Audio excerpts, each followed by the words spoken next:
So this is chapter 19 on current, resistance, and Ohm's law. We did a little bit of this in lab.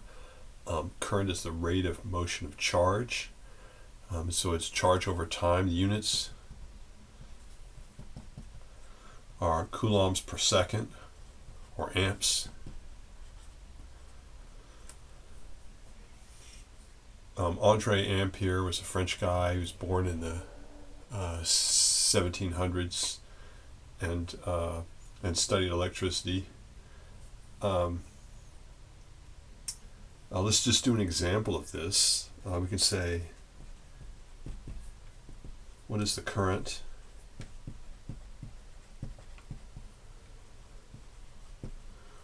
when 1 nanocoulomb of charge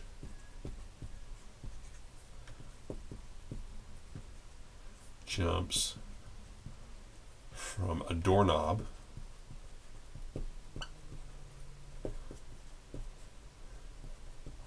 to your finger in 0.5 microseconds. It's just kind of made up, but it's the spark you get off a doorknob or something like that, right? And so the current is equal to the change in charge over the change in time, and that's just 1 nanocoulomb over 0.5 microseconds, or 10 to the minus 9th coulombs. That's what a nanocoulomb is, over 0.5 times 10 to the minus 7 seconds, right?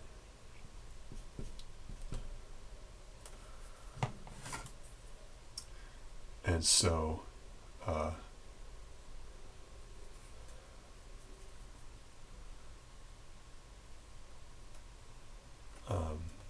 that's 10 to the minus 9 over 10 to the minus 7, which is 10 to the minus 2. That's what the 10s to the powers give you, and then 1 over 0.5 is 2. So it's 2 times 10 to the minus 2 coulombs per second, or 0.02 amps. Or you might say 20 milliamps, or something like that. So here's another problem. A clock battery wears out after moving 10,000 coulombs of charge through a clock at 0.5 milliamps. How long does it last? How long does the battery last? Batteries don't deliver charge, they just move charge through. They're like pumps. And so batteries don't have charge stored up, they just have the ability to move charge, right? Very much like the way a pump works is how a battery works with charge. And so if we want to know how long it lasts, well, this is the current, right? And this is the charge. We might call that delta Q. And so we can use the same formula. They're asking for how long this current can be maintained by my battery, right? And so the time is delta Q over the current, which is 10 to the 4th coulombs over 0.5 times 10 to the minus 3 coulombs per second. That's what an amp. That's what a milliamp is. 10 milli is 10 to the minus 3, right? And an amp is coulomb per second. I wrote it that way because I can cancel the coulombs, and I'm going to get seconds in the numerator. 10 to the 4th over 10 to the minus 3 is 10 to the 7th, and so this is 2 times 10 to the 7th seconds, right? And so if you do a calculation on that, that's about 8 months.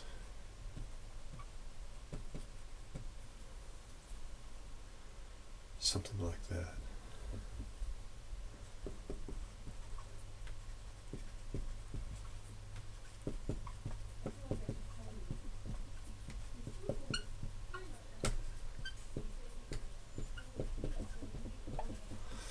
Right, and we can ask the question, how many electrons flow per second? We know that the current is equal to 0.5 times 10 to the minus 3 coulombs per second, which is 5 times 10 to the minus 4 coulombs per second. And we can multiply that by 6.25 times 10 to the 18th electrons per coulomb, right? Because that's what we decided a coulomb was. This is a charge 10 to the minus 10 to the 6.25 times 10 to the 18th charges is a coulomb. That's how we define a coulomb. And so if we multiply all that out, we get about 3.1 times 10 to the 15th electrons per second. And so that's how many charges are moving. 3.1 times 10 to the 15th per second for 8 months. Kind of tells you how small an electron is. So if we want to look at actually what's happening when we talk about current, current is the flow of charges down the wire. And so if you say this is a wire, we've got 3 different kinds of speeds we can talk about. The signal speed is if I have a wire that has one end in New York and one end in California, and we could say if I turn on the current at one end, how long before it comes out the other end?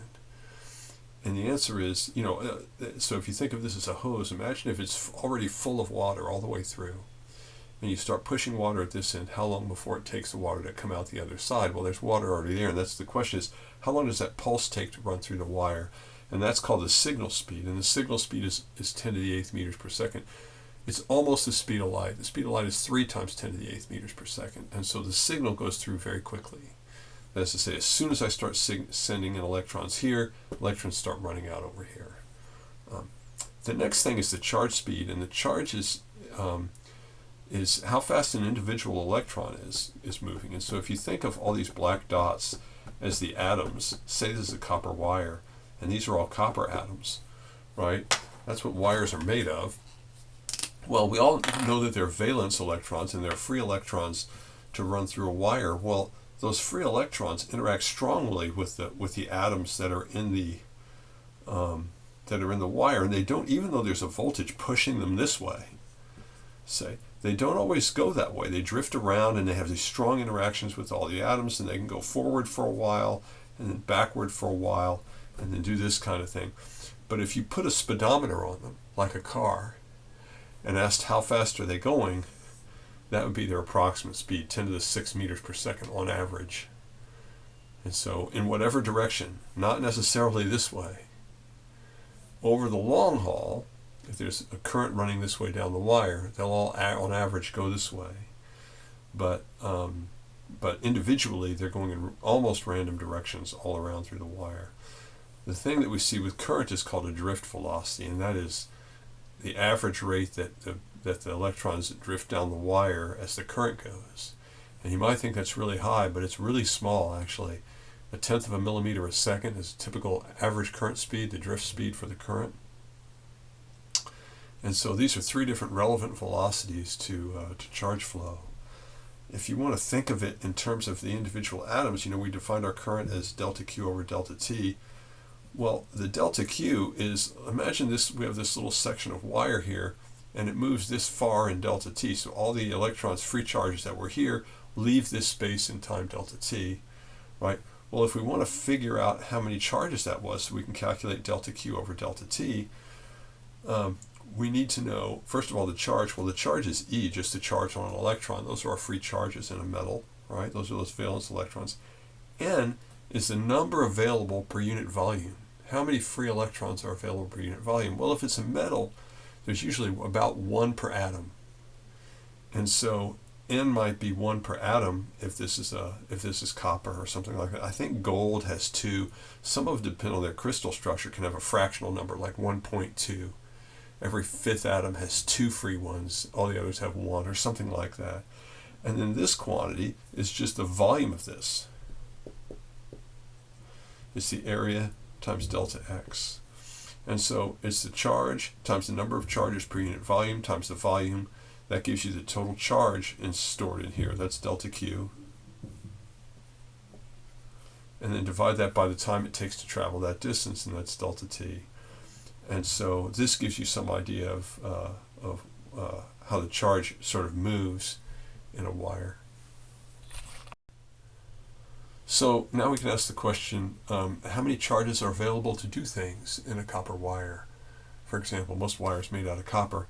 And so we're looking for the variable N from the previous section. It's the number of charges per volume that are available to do work.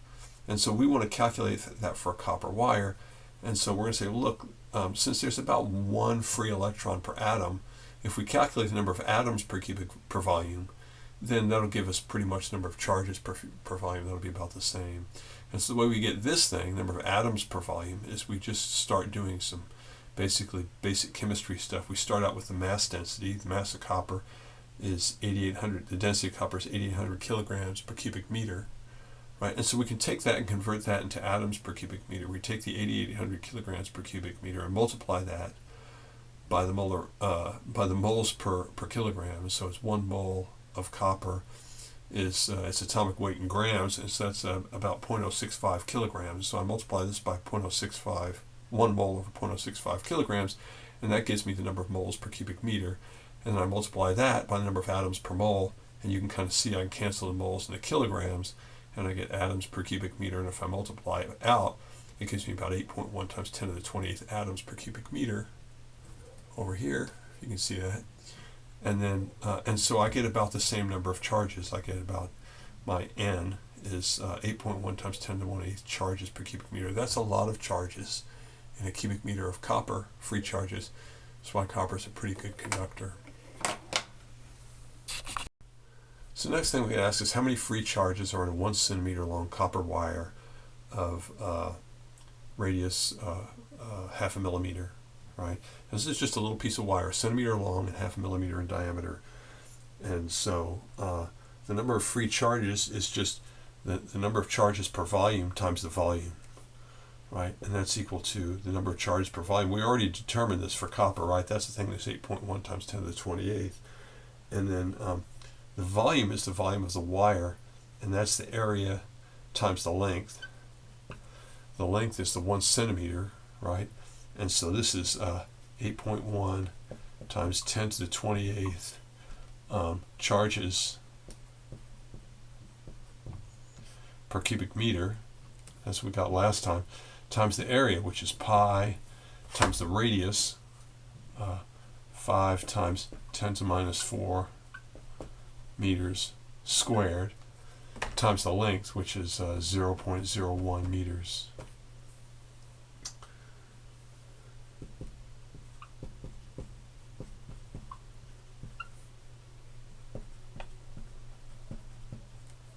Which is about 6.4 times 10 to the 20th charges.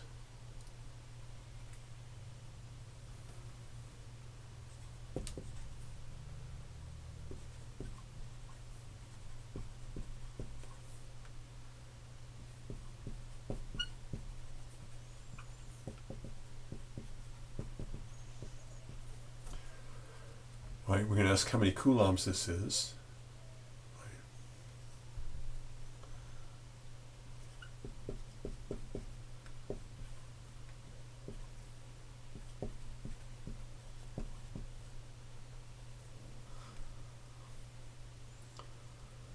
Times